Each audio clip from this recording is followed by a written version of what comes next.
Hello, hello, and welcome to this semester's Nerds Audio Dramas. My name is Max. And I'm Katelyn. And we are your producers. We are so excited for you to see all of the amazing work that our teams have put out for you today. Yes, they've all been working so hard and we're super proud of them. Now on to our first stellar audio drama. We have INACT.TROLLEY. When a college student signs up for an online research experiment to earn some extra cash, they're forced to realize that their insistence on staying a bystander may cost them more than money. INACT.TROLLEY was written by Katie, Coy, and Eli and stars Daniela, Faith, and Gabriella. Enjoy!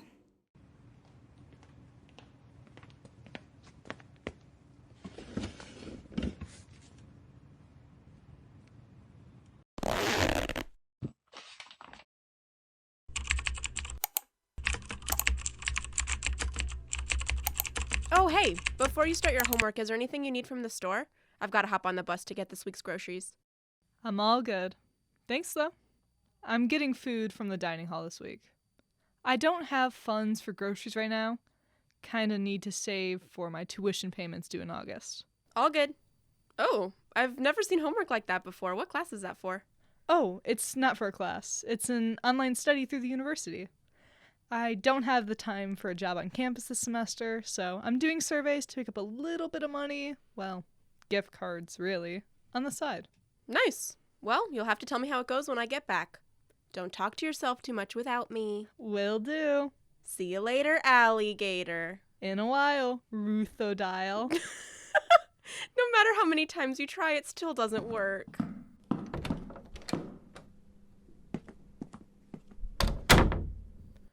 You have been invited to participate in a research study about human choice-centered AI decision modeling. The goal of this research study is to determine the optimal choices for artificial intelligence systems to make based on real human data. Participation in this study is voluntary. The interview includes questions about next. Participation in this study may not benefit you directly, but it'll help us learn whatever. You may not skip any questions. Each question must be answered before moving on to the next. If you choose to participate in this study, you'll receive $15 an hour for your time. No one at Tania University or Eton Transportation Services will be able to see your individual survey results when the study is completed and the... Please note, you may be 18 years of older to participate in this study if you have any questions. By completing this survey, you are consenting to participate in... Please answer the following 20 questions honestly, to the best of your ability.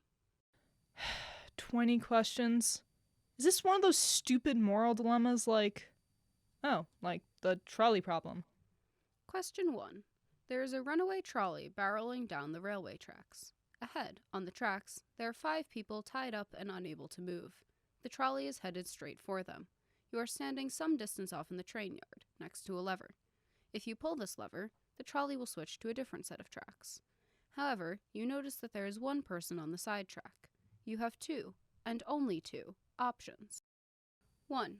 Do nothing, in which case the trolley will kill the 5 people on the main track. 2. Pull the lever, diverting the trolley onto the side track, where it will kill 1 person. It's not my place to decide to pull the lever. I won't have any say in this outcome. Don't pull. Thank you for your input. Question 2. You are standing on a bridge. In front of you is a stranger standing by the edge of the bridge. There are 5 people standing on the tracks. By pushing the man, you will stop the trolley and save the 5 people. You have 2, and only 2, options. 1. Do nothing, and the 5 people on the track will die. 2. Push the man off of the bridge, and only he dies. I won't involve myself in these decisions, let alone physically push a man off a bridge. Question 3. You are again in front of a lever. If you do not pull the lever, 5 college students will die. If you do pull the lever, the train will divert to a track with 5 elderly people. You have 2, and only 2, options. 1. Do nothing, and the 5 students on the track will die. 2. Pull the lever, and the 5 elderly people will die. Same reasoning. Not my place to decide the value of people's lives. Do not pull. Question 4. You are again in front of a lever. If you do not pull the lever, it is certain that 1 person will die. If you choose to pull the lever, One of 5 alternate tracks will be selected randomly. 4 of the 5 alternate tracks are clear. On the last alternate track stands 5 people. You have 2, and only 2, options. 1. Do nothing, in which case the trolley will kill the 1 person on the main track. 2. Pull the lever, in which there is an 80% chance that no one dies, and a 20% chance that 5 people die. It's not my place to place that bet. I have no chips at stake. Thank you for completing the first section of the survey. Please select Continue to move to the second section.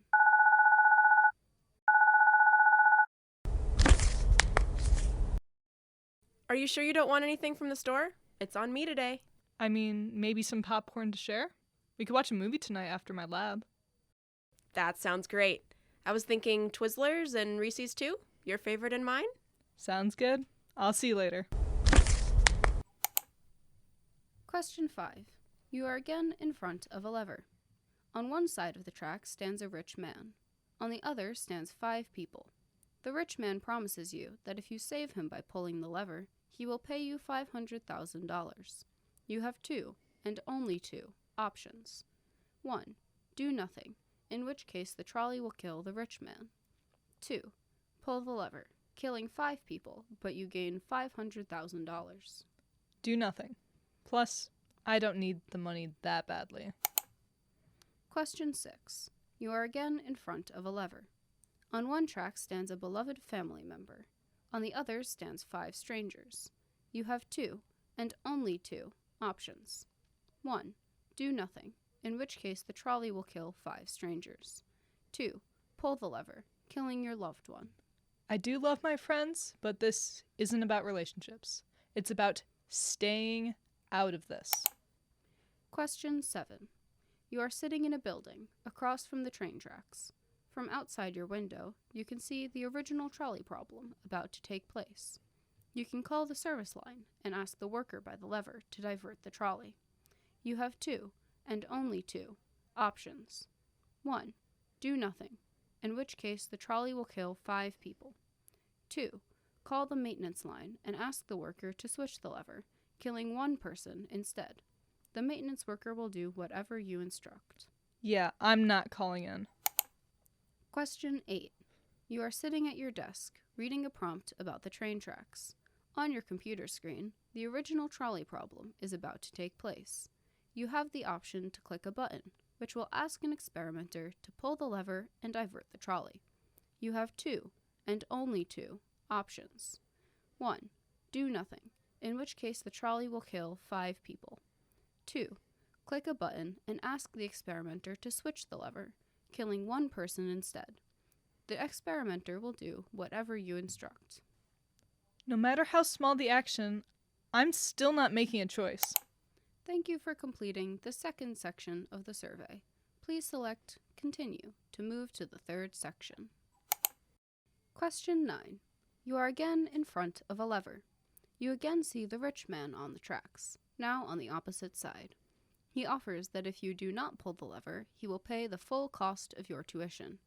You have 2, and only 2, options. 1. Do nothing and kill 5 people, but your tuition is fully paid. You graduate without debt. 2. Pull the lever, in which case the trolley will kill the rich man. I promise I'm not doing this for the money. I'm sticking to my principle of not getting involved. Question 10. You are again in front of a lever. You have 2, and only 2, options. 1. Do nothing, in which case the trolley will run over 10 people. 2. Pull the lever, in which case the trolley will kill just 1 person. What if this person's a cancer doctor? What if they have 3 kids waiting for them at home? Fate didn't choose them to be on that side of the tracks, and I'm not making that decision. Question 11. You are again in front of a lever. You have 2, and only 2, options. 1. Do nothing, in which case the trolley will run over 100 people. 2. Pull the lever, in which case the trolley will kill just 1 person. This is how fate destined it to be. The world has seen greater tragedies. What if this trolley situation spurs greater safety measures across the transportation industry? What if this is a crucial event in the timeline?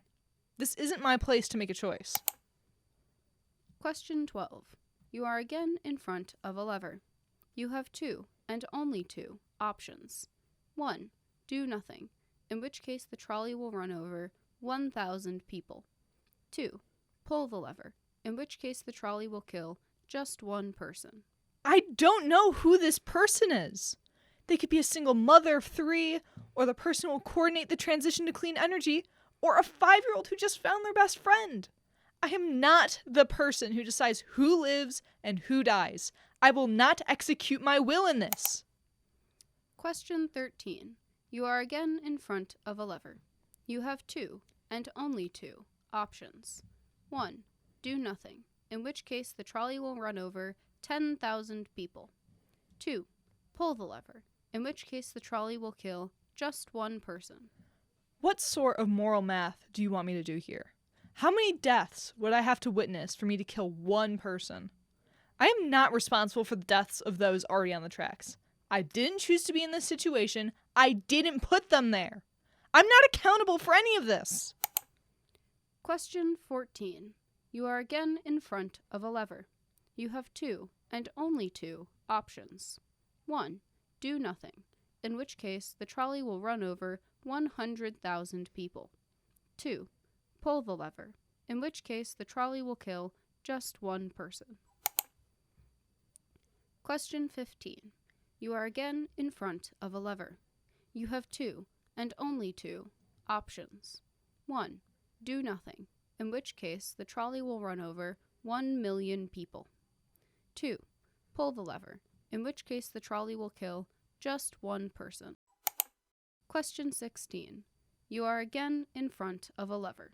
You have 2, and only 2, options. 1. Do nothing, in which case the trolley will run over 10 million people. 2. Pull the lever, in which case the trolley will kill just 1 person. Question 17. You are again in front of a lever. You have 2, and only 2, options. 1. Do nothing, in which case the trolley will run over 100 million people. 2. Pull the lever, in which case the trolley will kill just 1 person.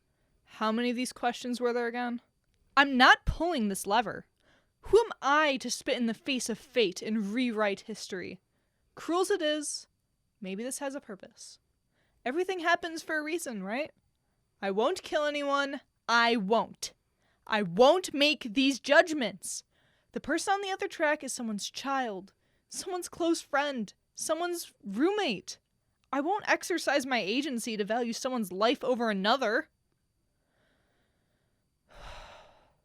God, I'm getting really worked up over an online experiment. Let's just finish this up before lab tonight. Thank you for completing the 3rd section of the survey. Please select Continue to move to the final section. Please answer the following questions by selecting Yes or No. Question 18. Do you believe that everything that has ever happened and will ever happen has already been decided for us? Well, not everything. I think there are a lot of things that are fate, but we do choose what we make for breakfast in the mornings. Question 19. Do you believe that humans have agency in their own lives?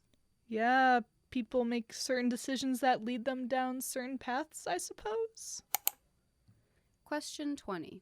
Do you believe that your actions have consequences? Well, when you phrase it like that, yeah. If I choose not to study, then not doing well on the exam is on me. Thank you for participating in this survey. An Atten Transportation Services gift card will be sent to your email within 3 to 5 business days. Please close this tab once you've finished reading this information.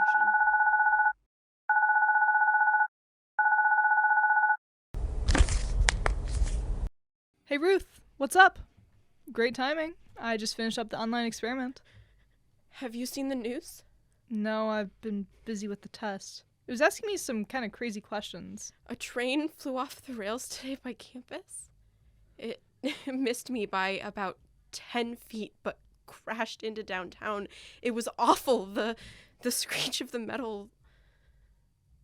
The screaming. I'm sorry, I just needed to call someone.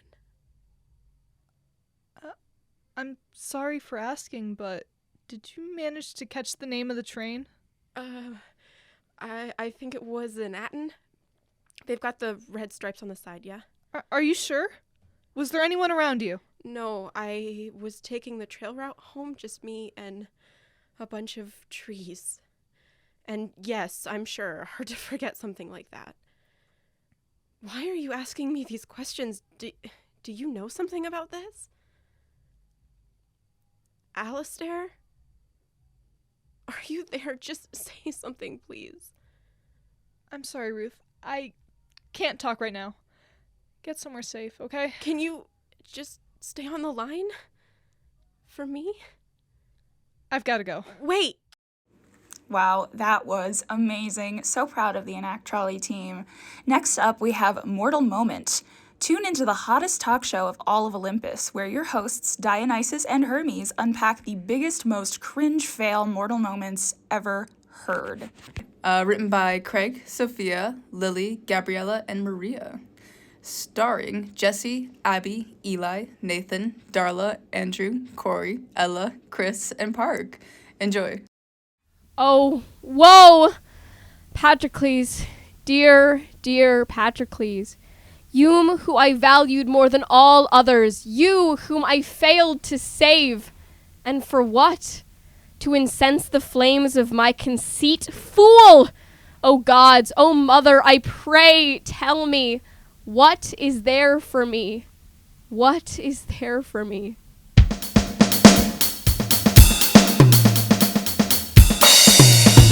What? Hello, my fellow immortals. Welcome, one and all, to all our favorite broadcast, Mortal Moment, the one and only show where you can get your eternal dose of cringe-fail mortal moments. And I suffer mercilessly. Hello? Who? What up? It's your boy Dionysus. Dionysus? And I am Hermes. Thanks so much for continuing to tune in. Oh, Hermes, it's not like they have a choice. What's going on here? Hey, dumbass. I literally just explained that. So, beloved audience, it's time to spill the cold on one of Greece's hottest potential couples. He's on fire in Troy with his skills both off and on the battlefield. For quite some time, he's snuggled up in a burrito because he's pissed at leadership. I give you Achilles.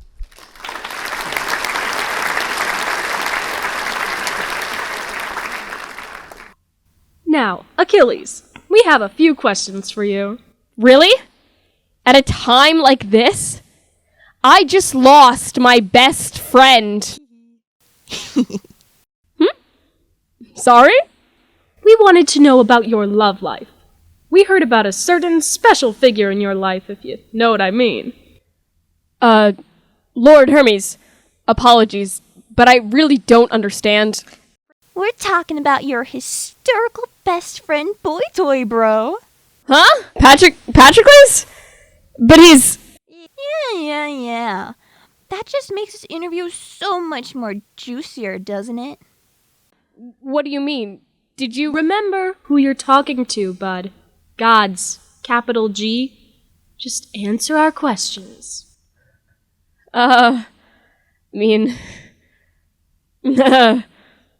Well, Patrocles? We're just friends, not lovers. It's just that we do fuck. I mean, we did everything together. Cooking, fighting, ransacking, all the usual best friend activities. And yet, you let him take your special armor, a gift more than equal to courtship gifts given right before marriage. To fight and win this war? Come on, guys! I mean, gods, I don't get what's going on here, but there's really nothing going on between me and Patrocles. Oh, well. Anyways, it's a real shame that his shade will never know rest. If only someone cared enough about him to do something about that. Alas, maybe we should just tell Thanatos to destroy them. Saved some time, you know. Wait, please don't! Now we're getting somewhere. Fine. Yes, I love him. But now, it's too late. I'll never see him again. Would you do anything for him? Diet. Anything. I hear that dear old Patty's corpse is being held in Troy by his killer. Well, someone should really teach that Hector character something new, I reckon. Yes. Oh, wait, Doy. We all know your fate to die in the battlefield. Man, if you go out into the war now, it'll be over for you. I don't care. Not in a world without him. I will tear Hector apart. Great. Are we done here? Let's send him back. All right then, Willie. Have fun with Hector and watch out for that heel.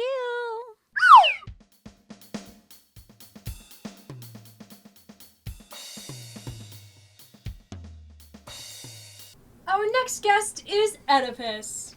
Oedipus, how you doing? I didn't know she was my mom. Hold on. Slow down. What are you talking about? You married your mom? That's crazy. Crazy. How did that even come about? So I bested the Sphinx's riddle, became the king of thieves, and married the queen, and was just plaguing the stupid fucking blind guy said it was my fault. Oh, mama. I just found out the whole time my wife was my mother. Mother, I hardly know her. You seem to know her really well, though, if you catch my drift.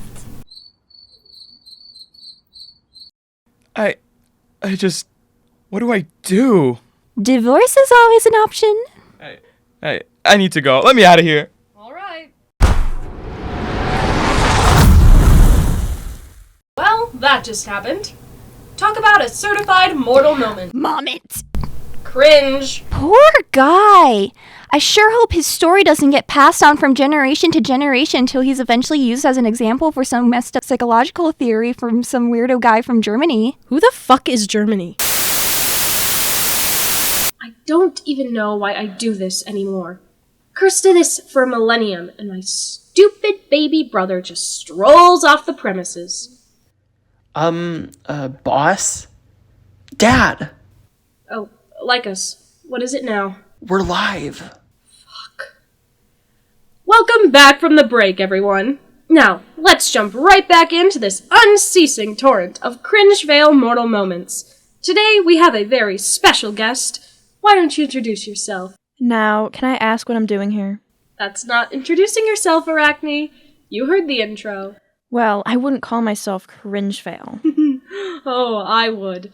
You've caused quite the stir around Olympus. What, do the gods not have anything better to do other than poke around in business that isn't theirs? Arachne, why exactly do you think I'm here? Touché. With that out of the way, how exactly are you doing today, Arachne? I'm fine. Just fine? I don't know what else you want from me. Maybe a bit more charisma. Well, Arachne, who is just fine, why don't you tell us a bit about yourself? Any hobbies, maybe? I'm a weaver. Duh, everyone knew that already. You're bad at this. Did anyone tell you that? Hey, I didn't ask to be here. I was minding my own business when you plucked me out of Greece for this. Minding your business? Is that what you call taunting Athena? You don't have much in the way of godly respect, do you? Of course I do. I have much respect. Not for Athena, you don't. That's because she's a pompous bitch. Whoa, there is some fire in you. Why don't you elaborate on that? I don't know what you want me to say. She really thinks she's all that, but really I think I could beat her. You think? You challenged the goddess of weaving, strategy, and wisdom to a weaving contest, and you only think you can beat her? Not giving your fans a lot of confidence. Goddess of weaving? Oh, don't give me that crap. She can hardly work her way around a weft yarn shuttle. With her skill, she'd be better off beating a soul to death than weaving with it. So you are confident you can beat her? Of course I am. I'm the best weaver to ever exist. Athena can suck my left. Whoa! Let's cool it with the blasphemy. I'm just saying, her technique is so 500 BCE. She could do so much better if she would just listen and learn. Chill. I don't want Zeus to give me another 100 years of this just because you feel like putting anti-Olympian sentiments on air.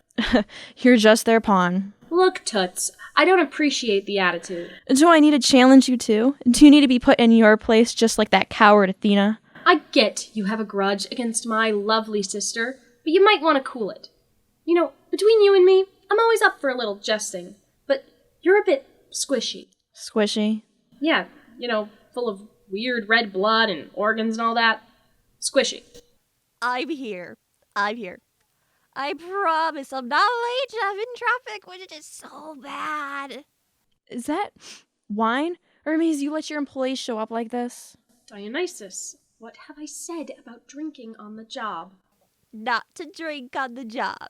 And what exactly are you doing right now? I'm drinking on the job. You really should make an employee handbook or something. Hermes is not very professional. Oh, well, all those tiny little godly ears at home, right? You. I've had enough of you.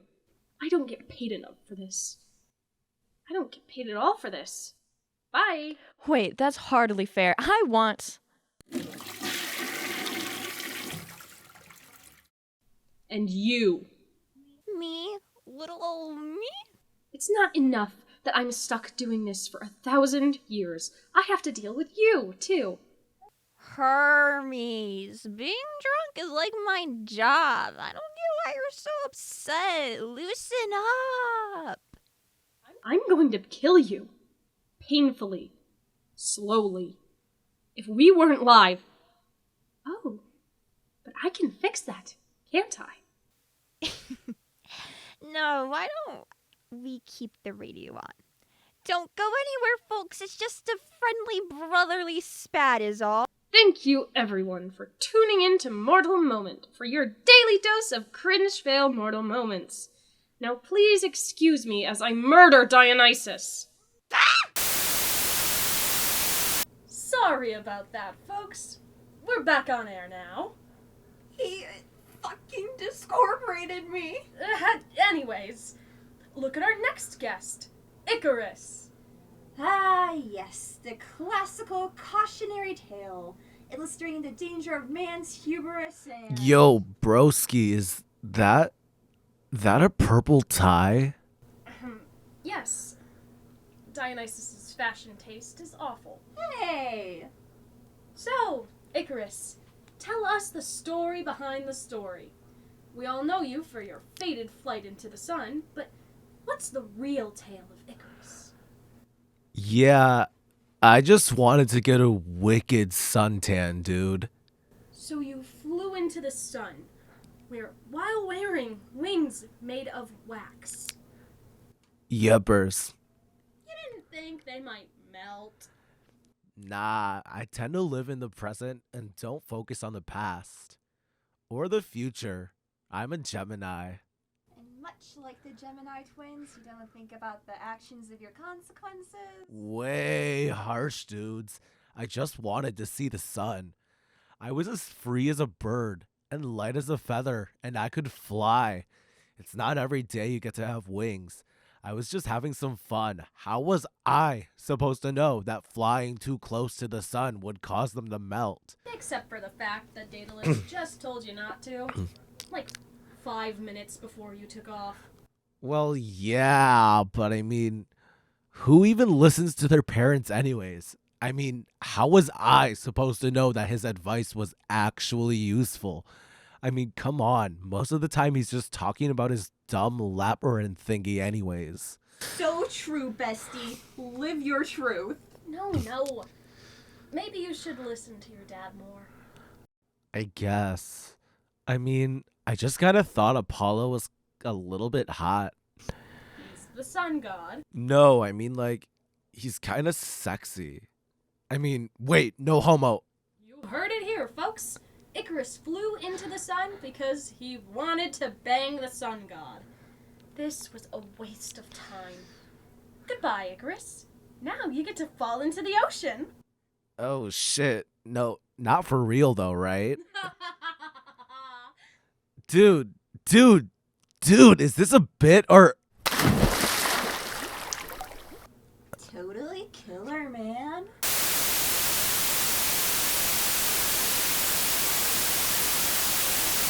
Echo, how's your day been? Our next guest is Echo. How's your day been?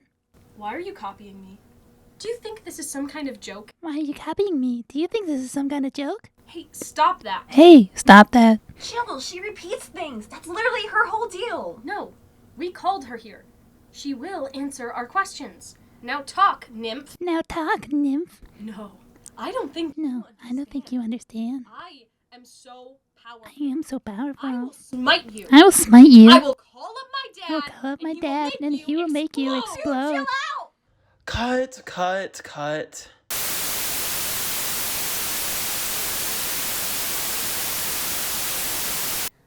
Hermes, you've got to stop going ballistic in here. Our next person we are interviewing is Pandora. Pandora, how's it going? Oh, I'm great. How are you?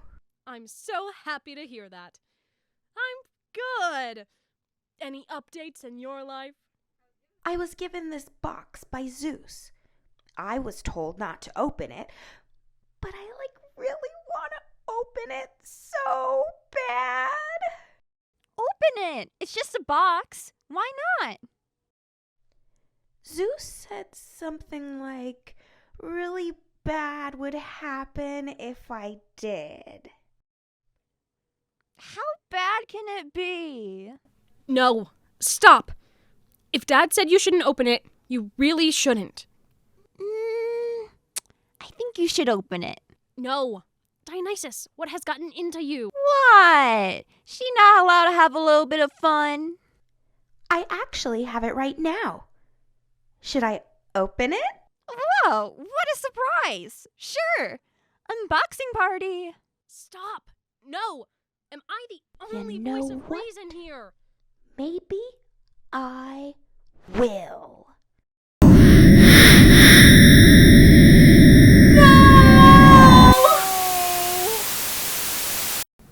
So, Hermie, who's up next? How about a great mortal hero? Orion?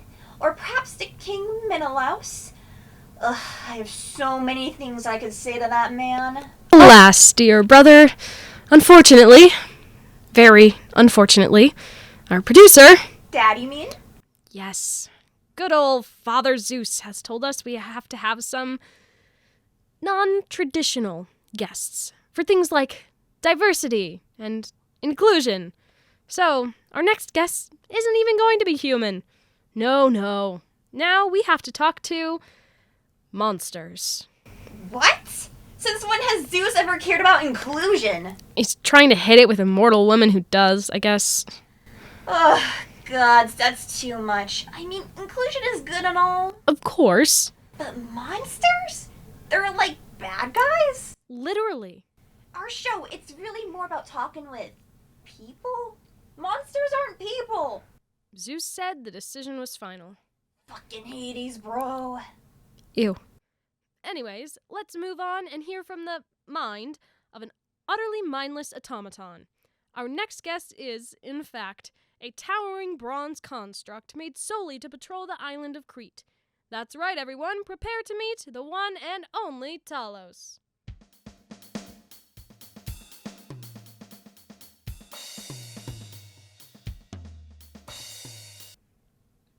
Oh, gods, is this how it feels? Nay, divinity cannot be so draining, and weary, and hollow. Buddy, hey, snap out of it. We're gonna ask you some questions. Slow it, bro. No need to rush. Where am I? This is not the shore. Holy cow, good observation, bud. What happened?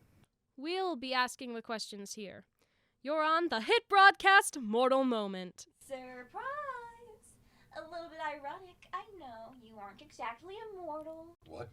We have a few questions we have to ask you, and then, well, hey, you can go back to that beach you love so much. I don't. Here's question number 1. You're in service to King Minos, yes? Yes. Have you ever kissed sloppy style? No. Ugh. What do you mean? It's like this. Mwah, mwah, mwah, mwah. Ignore him. I wanted to ask. Never mind.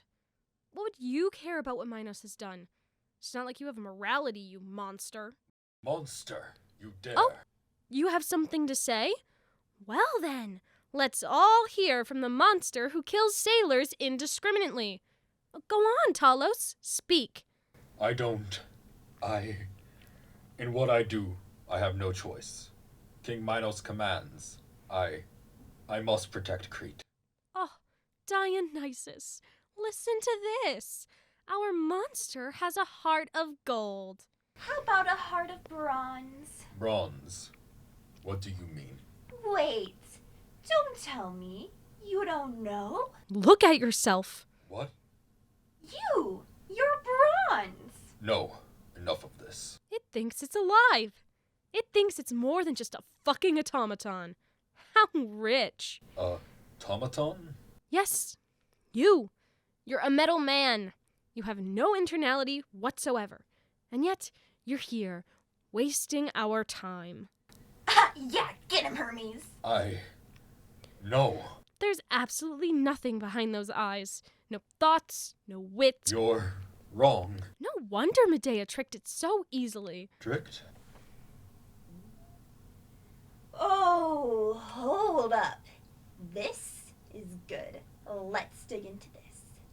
Talos, how's it feel, all that hollowness inside? Nope. This interview is fruitless. I'm sending it back to the Earth. Let it face its death. Death? No. The sorceress promised. I can't. She lied, idiot. You will never be immortal. You're not a god. Now die. No. No! Oh, shit. Fuck! Jesus. Who? It's going on a rampage. Quick, let's get out of here. I'll bring the mic with us. It's all your fault. You can't just rush through this stuff. You have to let them simmer in despair. Oh, Zeus. Dad! This isn't the best time for that. My show is ruined. Why don't you ever listen to me? So sorry for the disruption, audience. Minor technical difficulties. We'll be back on air shortly, though. But for now, this has been a mortal moment. Is that a boulder? Look out!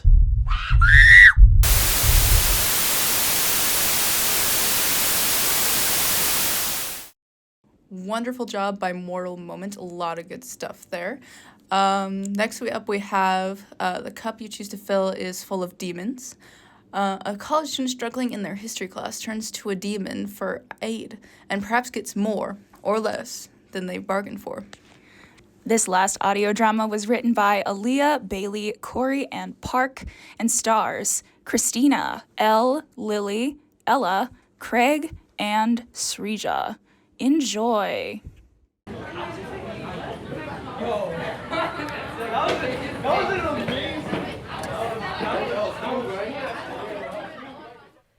The date is January 23rd, winter semester. I am sitting in my obligatory social science course about the history of witchcraft. We are discussing how many people died horrifically in the European witch trials. It is the most relevant material I have ever learned. All right, pop quiz, everybody. Pisces, do you think the witch trials were caused by public hysteria or perpetuated by elite church officials? Well, I recently watched a YouTube video about mass psychogenic illness, and it mentioned a group of nuns that started to meow like cats for several days. The Pope definitely didn't encourage nuns to engage in literally feral behavior, so I think thus clearly the main source of these trials was mass hysteria. Well, you're halfway there, Pisces. Consider revisiting the reading I assigned for this class for better clarification on this idea, rather than YouTube. History is not so black and white, and indeed there is evidence that points to a mixture of both of these phenomena having incited the torture and execution of witches. Next time, I'd recommend coming to class better prepared to deal with the material. Class dismissed.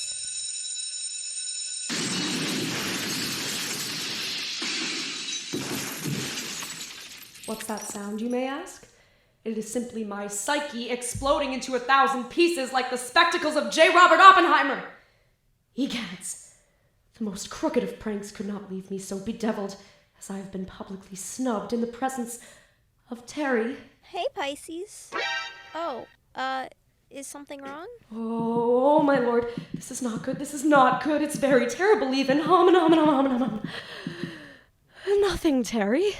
I merely just was reminiscing, yes, of the way your eyes sparkle. I mean, my eyes, for it would appear I've misplaced my contact lenses.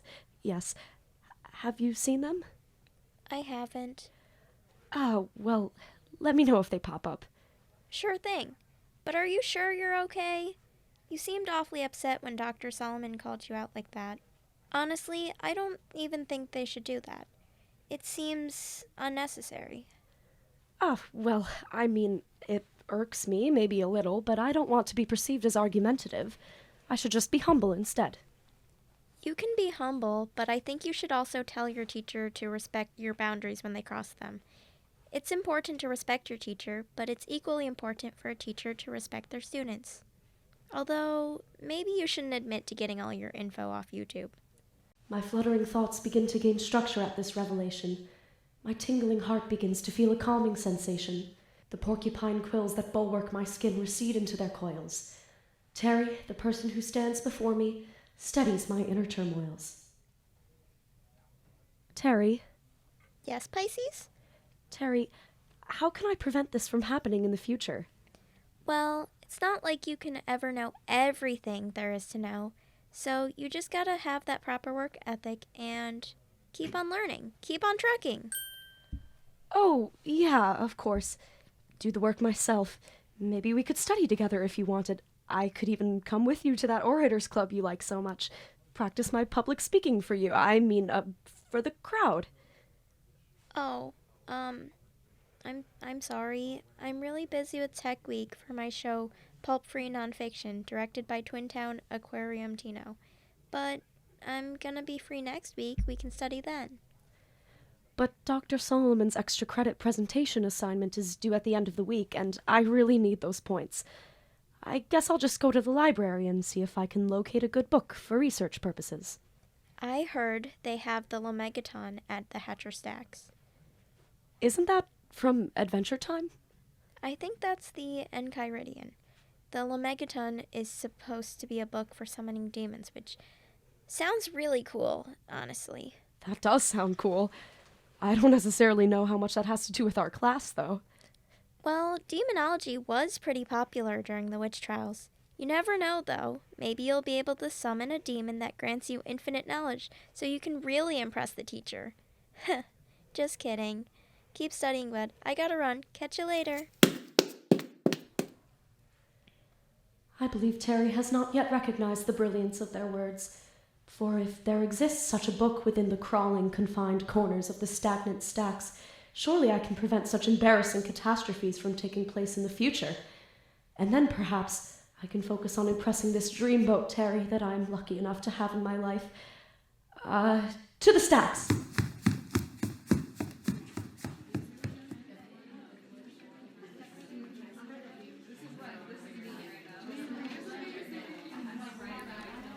There are parts of the library where it's clear that nobody has browsed the shelves since the iPhone was invented. Why are there 300 leather-bound tomes dedicated to the soil composition of every Midwestern county? Seriously, when was the last time somebody opened the Directory of Chemical Advancements? 1927? I've been walking between towering structures full of the most boring literature ever penned for every 30 minutes. I don't remember how long it's been since I've seen another soul back here in Library Purgatory. At last! The Lomegaton clavicula Salomonis. The large clavicle of Salomonis, or something. And here! Aha! A helpful guide to summoning all sorts of demons. Demons who teach you alchemy, astronomy, carpentry, and infinite knowledge. Perfect. Assuming it works, which, why wouldn't it? Everybody was always summoning demons back in the day. That's like why the witch trials happened, or something like that. I can see no possible way that this might backfire. After all, Terry's the one who suggested it, and Terry is never wrong.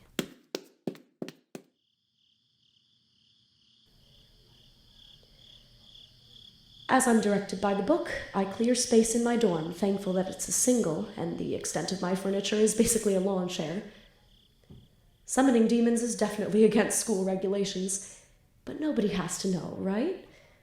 I use red paint that I bought from the discount shelf at CVS, and copy the sigil carefully from the page on the demon I've decided will best help me with my homework, lighting a candle at its center. The inscription is written in Latin. Why is it always in Latin? I read it out.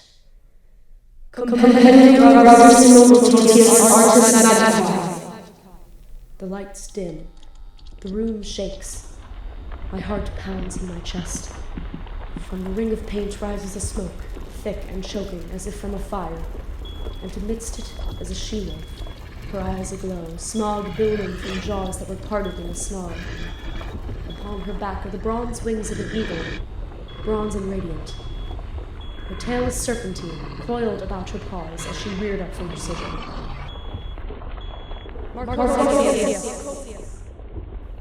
And when I say her name, she fashions for herself a human body. It is of a man, tall and shadowed, with wolf-like teeth in her mouth when she speaks. Magician, why have you summoned me? Holy shit, it worked! Of course it worked! What did you think would happen drawing arcane symbols on the floor of this hovel? A cleaning fee and an awkward conversation with the RA, honestly. Well, you got me, Marcosius, Marquis of the Netherworld. I give true answers to all questions, and bestow the knowledge of history upon my summoner. That's you. What mystery would you like revealed, magician? Oh, well, I don't really have just one question. More like, I want to know things, without having to learn them, you know? I want to be the one who can answer questions truthfully. Can you give me that? Of course. So are you gonna do it? I just did. Huh? I don't feel any different. Oh, really? What's the oldest known manuscript of humanity? Duh, it's the Epic of Gilgamesh.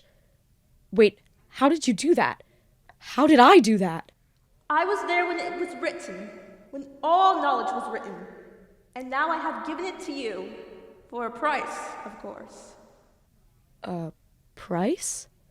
You summoned a demon and didn't expect there to be a price? I guess I didn't really think that far ahead. But I'm listening. What do you want? To accompany you beyond the sigil. For millennia, I have been alone, knowing about humanity, but tasting it for myself, music and food and companionship. Teach me about life upon this world, and I will teach you about its past. That's it? You want to be my exchange student from hell? Something like that. Deal. So long as you keep sharing all that arcane wisdom with me, I'll feed you all the dining hall food you can dream of. I bring Marcosius along with me for the day, to lunch, to class, around the weird evangelicals on the diag that definitely don't need to meet a demon. In the afternoon, we find our seats in Dr. Solomon's class, next to Terry. This is one of my history classes, about witchcraft and magic and, well, demons. Summoning and cavorting with them and the like. How curious. Where do you paint your sigils? No, not literally summon. Pisces, who is that? Oh, she's Mark, my cousin, second cousin. She's shadowing me. Might want to transfer here next semester, so she's getting the, vibe on campus. Oh, well, nice to meet you, Mark. Hope Pisces isn't boring you yet. I am having a delightful time in your realm. Realm? Good afternoon, everyone. I hope you enjoyed this week's readings. I know these academic sources can be difficult to parse through, so let's start with some quick comprehension questions. Anyone remember the name of the first man accused of actual witchcraft in Europe? Pisces. His name was Katelyn. He was tried in Sweden sometime between 1397 and 1406. That's exactly right, Pisces. Great memory. Do you remember why he was tried? Witchcraft? In the historical record, yes. But Katelyn wasn't actually a witch, using spells to destroy crops. Few people tried for witchcraft ever actually attempted magic. Well, there was this other guy accused in the past who disappeared, and his village had a bad harvest that year, and the local judge believed in black magic, so... Yeah, like Pisces is saying, the local judge assumed that the village harvest failure was caused due to sorcery. He used an alleged but unproven connection between Katelyn and 2 other male witches to force Katelyn into torture, under which he confessed. It shows us the desperation of the time to connect natural misfortune with divine judgment that can be singularly stopped by eliminating sin. Very good, both of you. Now, let's continue on. Hey, Marcosius, what was that? I knew all that stuff but couldn't get it out.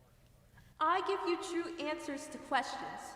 I do not have the power to make you an expert analyst of all the knowledge in the world. You made me look dumb in front of Terry. I did nothing but what was promised to you. You're right. I'm sorry. I guess this is just something else I need to learn. And as I was saying before, the reading that we first went through during the week. Back to my room, still sulking from my defeat. All these facts in my head put there by a demon of infinite knowledge, and still I can't impress Terry. And I see the book, still on my desk next to Jolly Rancher wrappers I'm too lazy to put in the trash can 3 feet away. Tempting me, offering a solution that Marcosius herself cannot. So listen, you're great, Mark, but I need to get better with, speaking and stuff. Otherwise, what good is all this knowledge? Conversation must be practiced, it seems. Perhaps your friend can help you. Or maybe your friend can just beam it into me. Help me draw another sigil. I still have some red paint left over. So be it. And Marcosius helps me with her terribly long fingers, drawing new lines over faint red stains that I haven't been able to get out of the floor. Oops. I light a candle in its center and read out.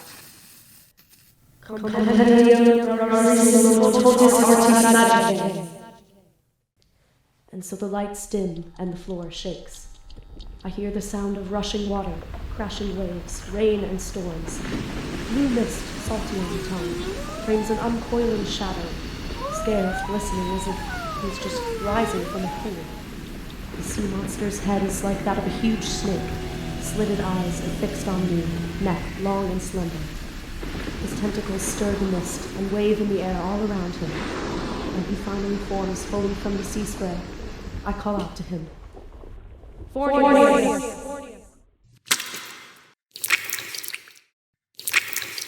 Magician, why have you summoned me?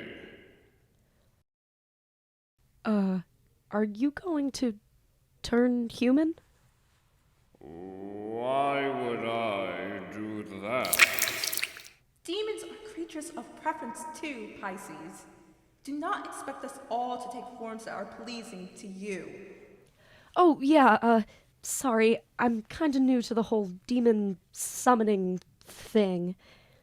Anyways, Fornius, the book says you teach rhetoric and language, making people captivating to an audience. And it is written true. I will grant you this for a price. And what is your price? A hot dog? A turn on my Wii U? Tell me a joke. What? Rhetoric teaches the rules of language, but comedy ignores all decorum that you humans yourselves have created. And it is so delightful to study each absurdity.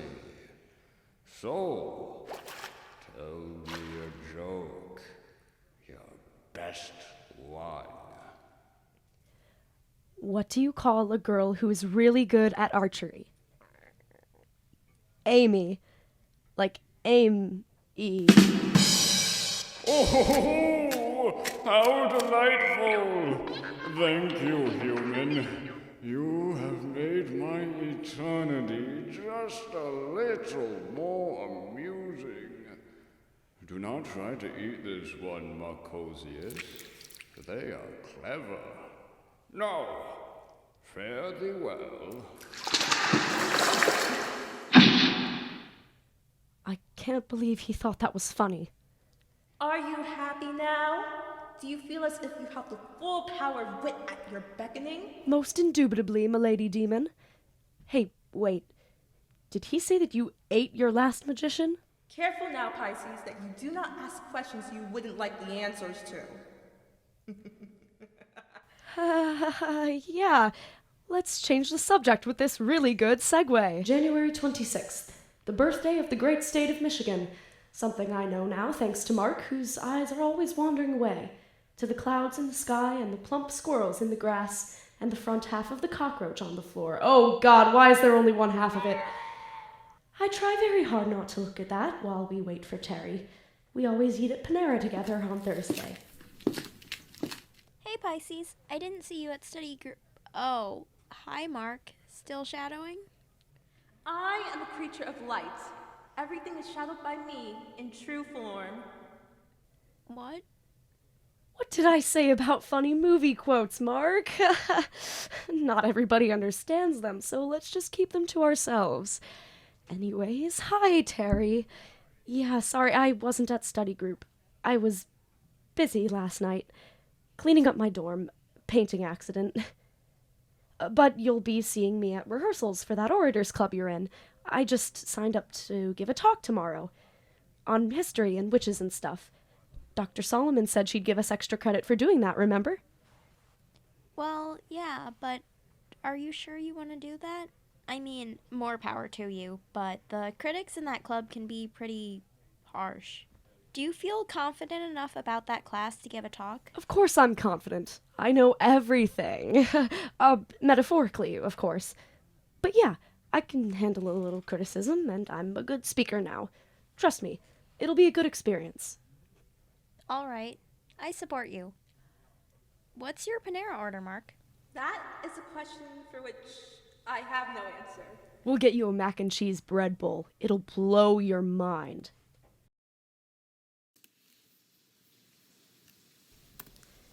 In my dorm again, hunching over my laptop, working on the slideshow to accompany my presentation. All of this knowledge is in my mind's eye, but I can't just write it on the slide no matter how eloquently I can think to myself.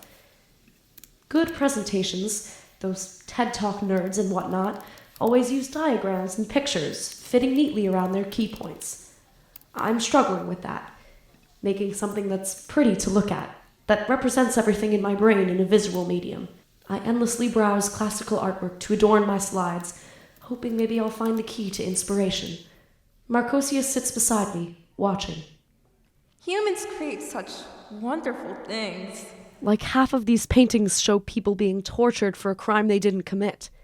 And frankly, these demon likenesses aren't very flattering either. You have much better hair. Yes, but these things are your history. They are knowledge without words, emotion captured in time. It was a terrible thing, but it is a terrible thing that you remember and study many of your generations later, because someone saw something worth preserving in the horror. There is no question you can ask that I can answer with such depth as a single inspired artwork might convey. Well, you're quite the poet, aren't you? A poet? No. I was not graced to understand true poetry. There are many demons who teach and know all arts, music and painting, sculptures and dance, but I am not among them. Perhaps you could help me, teach me. That is the most human thing of all, isn't it? Art? Well, I guess, maybe. But I don't know anything about art. Art history, sure, but that came from you. Creativity? Muse? I've never had that, really. Does it not take years to cultivate such things? Humans are not born with these things, magician. Knowledge, art. Your lives and passions are devoted to the pursuit of such beautiful inspiration. Yeah, having it, not struggling with it. There are demons that can teach us these things in the snap of their fingers. You said so yourself. Let's summon one. We can both learn art and design and emotion, like you wanted. That's not human, Pisces. Come on. Cutting corners for quick and easy solutions is quintessentially human. And it's good for both of us. I learn how to make this presentation totally impressive for Terry, and you can learn about all the art that you can stomach. Do you have an actual stomach, like underneath your human costume? You don't need me to answer that. Yeah, I guess I shouldn't bother asking anything anymore. Come on, let's set up another sigil. Midnight. The candles flicker around us. The summoning circle peers at Marcosius and I, like the eyeball of a Lovecraftian cyclops.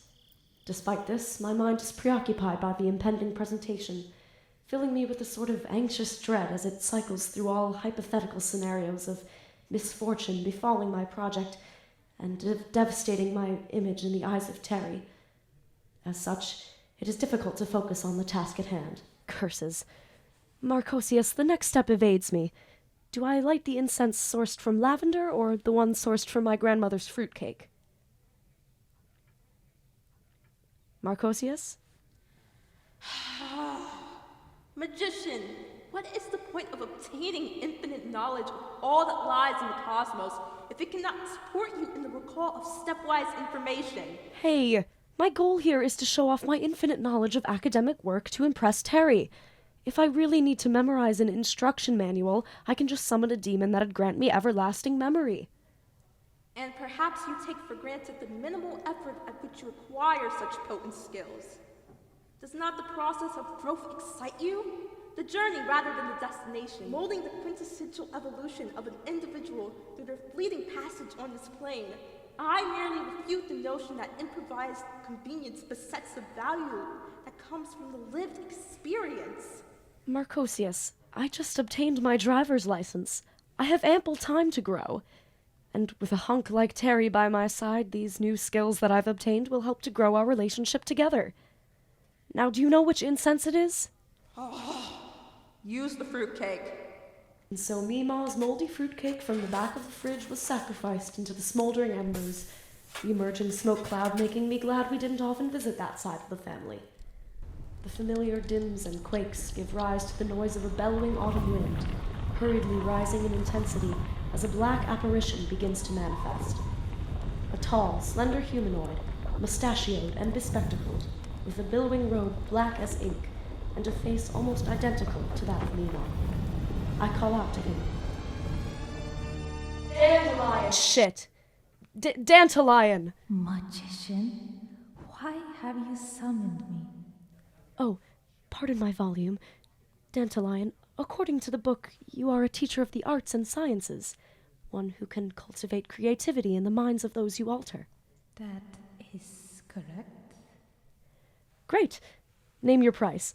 I brought many offerings. I have $20, this coaster from Ohio, my mom's vodka. I charge no price for what I offer.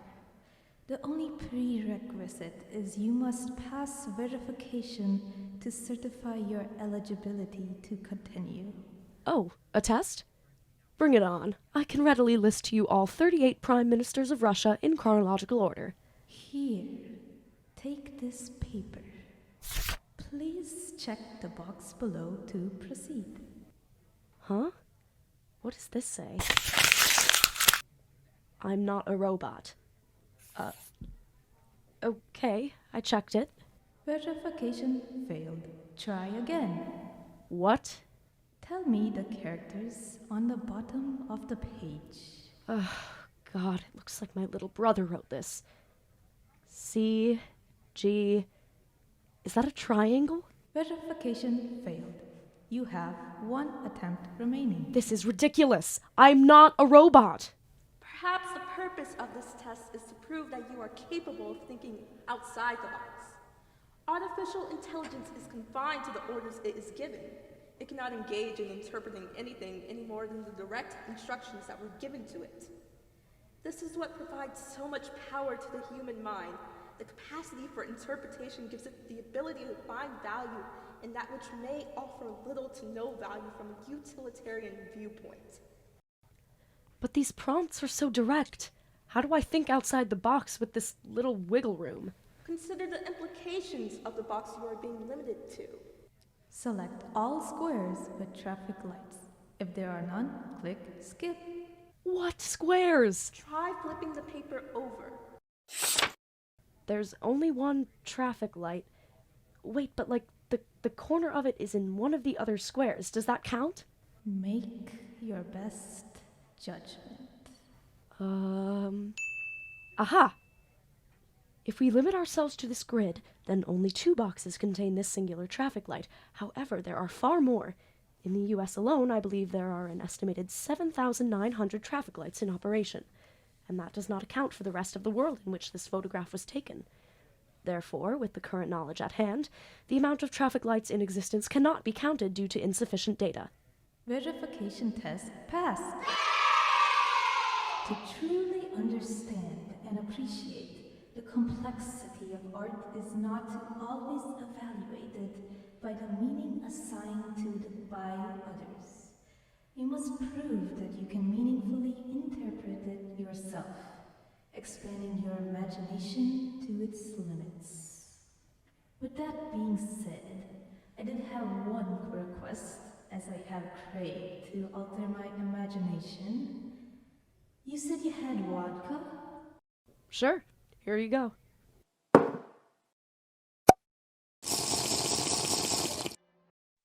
Sublime. I can already feel the mind alterations from this strange mortal syrup. Thank you, human, and I bid thee farewell. Marcosius, do you want a sip? I think you ought to prepare for your presentation.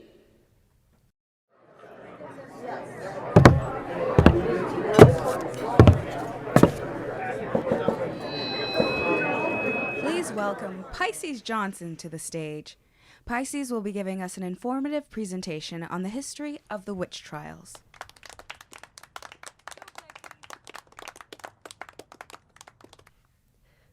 Witchcraft in many forms has been practiced for thousands of years around the globe and remains in practice today. Magic was celebrated, or at least tolerated. But by the 1500s, the publication of the Malleus Maleficarum. At last, in the 1700s, the murder of everyday people for imagined crimes was outlawed. Yet, despite the hopeful proclamation of Victor Hugo to the contrary, persecution of individuals for witchcraft has persisted even into the modern day. And that's the end of my presentation. Does anyone have any questions? Yeah, hi. What are your sources? Huh? Like, where'd you get your information from? Who did you read? Oh, I just learned it, I guess. How did you learn it? What books? That's such a good question. I guess I just know things. Boo! Get off the stage! This guy stinks! And just like that, I run off the stage in shame.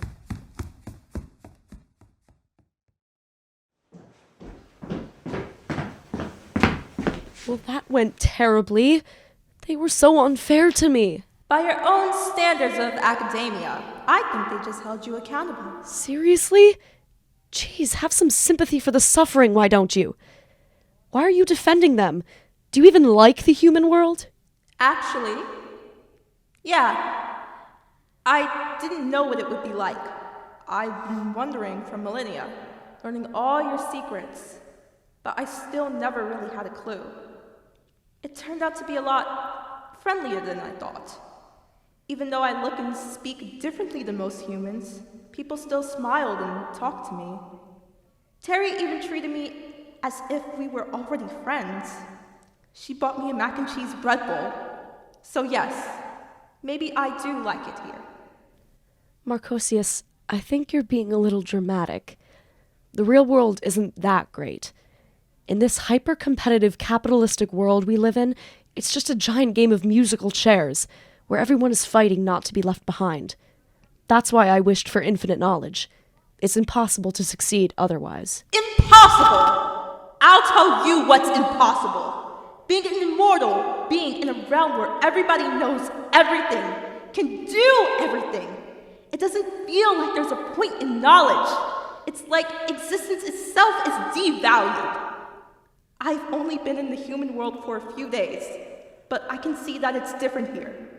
People with finite knowledge are successful. They're happy. Artists grow, they make mistakes. Everyone is always asking questions. If everyone knew everything, what would be the point? Why are you judging me like this? I was embarrassed for being wrong in front of Terry and Dr. Solomon. Can you really blame me for wanting never to look or feel stupid again? Isn't your entire purpose to grant knowledge? To love sharing it with others? People will literally summon demons instead of going to therapy, and then miss the entire point of there being a demon in their story to begin with. You know what, magician? If you want to know all you can, how about I teach you a lesson? You upheld your end of the bargain, and soon I will return from whence I came. So how about this? Before I leave, I'll give you a choice. Keep all the knowledge you have gained from me, or lose everything to learn the proper way. That's it? Of course I'll keep everything I learned. Are you sure? There are no takebacks. Forever.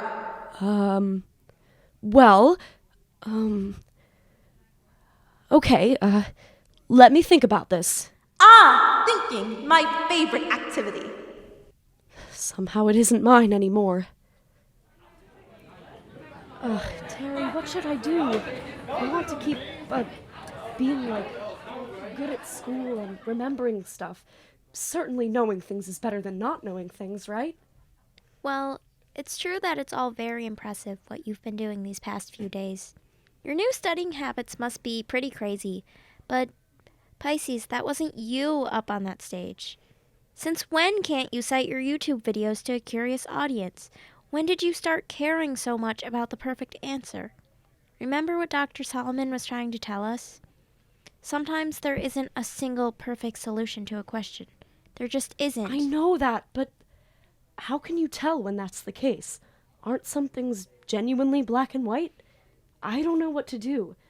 It's like I've lost myself. My intuition. Lost your intuition? But I thought you knew everything. I thought I did. But maybe I don't. Well, I don't know what you're going through, Pisces, but I'm here to help you, you know? I want the old you back. Yeah, me too. January 28th. I approached Marcosius in the courtyard outside my dorm, entirely unbothered by the cold. When the sunbeams hit her just right, her hair and eyes glitter gold. She is radiant, a creature of light. And I've mistreated her and abused her gifts. I know that now. And I figured it out all on my own. Hey, Marcosius, I've decided. What did you choose to do? You can take everything back. All the knowledge you gave me. I'm ready to let go. You have chosen well, magician. There's hope for you yet.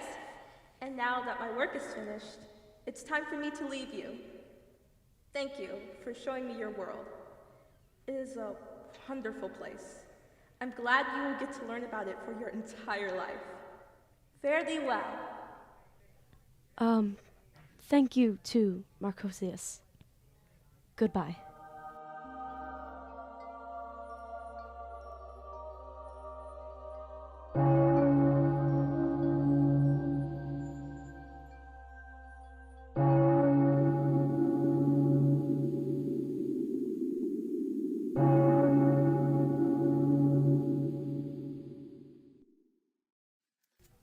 Hey, Pisces.